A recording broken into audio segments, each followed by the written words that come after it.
Good evening. I'm Samuel B. Williams, and you're listening to Equal Ground Headlines.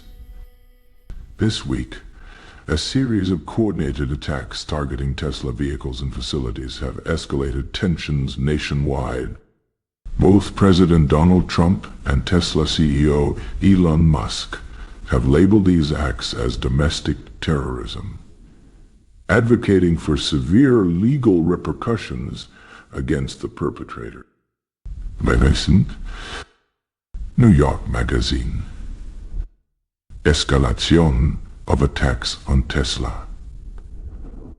Since Elon Musk's appointment as head of the Department of Government Efficiency, DOGE, in the Trump administration, there has been a notable increase in hostility toward Tesla.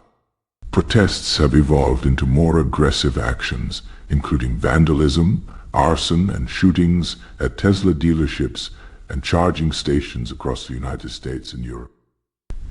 Incidents have been reported in states such as Colorado, Oregon, South Carolina, and cities like Las Vegas and Kansas City.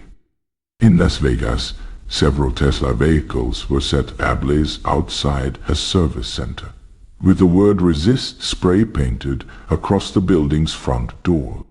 In response to these violent acts, Attorney General Pam Bondi has taken a firm stance, classifying the attacks as domestic terrorism. 3 individuals have been charged with crimes, including unlawful possession of firearms, malicious destruction of property, and arson. These charges carry potential penalties of up to 20 years in prison.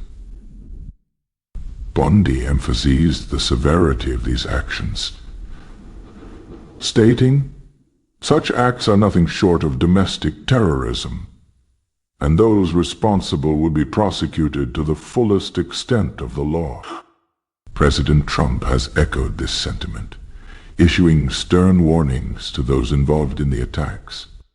On his social media platform, he declared, "We are looking for you," and suggested that perpetrators could face up to 20 years of imprisonment.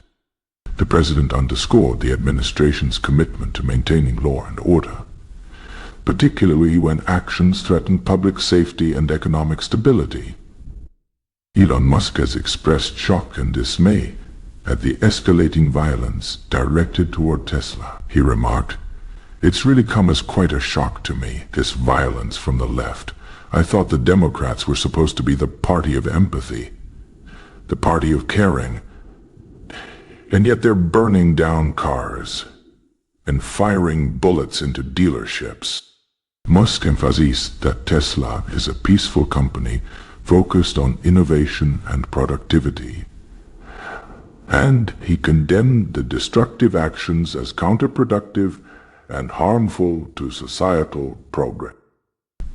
The attacks have sparked a wide array of reactions from the public and political figures. Supporters of Musk and Tesla view the vandalism as unjustified assaults on a company that has been at the forefront of technological innovation and environmental sustainability. Conversely, critics argue that Musk's involvement in the Trump administration, particularly in implementing significant government reforms and layoffs, has made him a polarizing figure, thereby attracting opposition.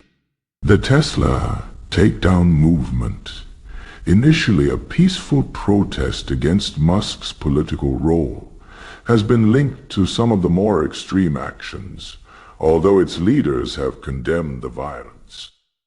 Labeling these acts as domestic terrorism carries substantial legal implications. It allows for more severe penalties and reflects the government's intent to deter similar actions in the future. However, this designation also raises ethical questions about the balance between protest rights and national security. Experts note that while vandalism is a crime, When committed with political motives, it can be defined as terrorism, highlighting the complexity of addressing politically charged property destruction within the legal framework. The surge in attacks has had tangible effects on Tesla's operations and the broader automotive industry. There has been an increase in Tesla trade-ins, with some owners expressing discomfort with the political associations linked to the brand. This trend presents opportunities for other automakers and electric vehicle startups to attract former Tesla customers. Additionally, the heightened security concerns have prompted Tesla to bolster protective measures at its facilities, potentially increasing operational costs. The recent targeting of Tesla vehicles and facilities underscores the volatile intersection of politics, business, and public sentiment. As the situation develops, it raises critical questions about the appropriate channels for political expression, the responsibilities of corporations and their leaders, and the role of government in safeguarding both national security and civil liberties. The classification of these attacks as domestic terrorism signifies a pivotal moment in addressing politically motivated violence, with implications that extend beyond Tesla and its stakeholders. Thank you for joining us on Equal Ground Headlines. I'm Samuel B. Williams.